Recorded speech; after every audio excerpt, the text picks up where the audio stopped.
बिस्मिल्लाहिर्रहमानिर्रहीम।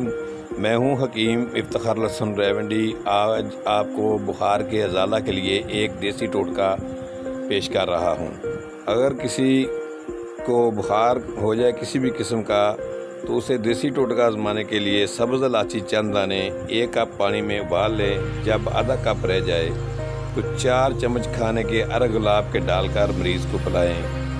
कुछ ही देर बाद मरीज़ को पसीना आएगा और बुखार टूट जाएगा इंशाअल्लाह। ये बहुत हुक्मा का आजमूदा नुस्खा है, लेकिन आजकल लोग जो है ना, वो बुखार में जल्दी किसी हकीम की देसी दवाई नहीं लेते। इसमें कोई ऐसी चीज़ नहीं है। ये आपके सामने 2 चीज़ों का एक मरकब है, इलायची दाने और अरक गुलाब। तो इनको ज़रूर आजमाएं, इंशाअल्लाह बहुत मुफीद चीज़ है। और बुखार वाले मरीज़ को ठंडे पानी से कोई कपड़ा भिगो करना, उसके जिस्म पर भी पट्टियाँ करें, इंशाअल्लाह फ़ायदा होगा। हकीम इफ्तिखार लहसन रेवंडी। मज़ीद देसी टोटके जाने के लिए हमारा चैनल सब्सक्राइब कर लें। शुक्रिया।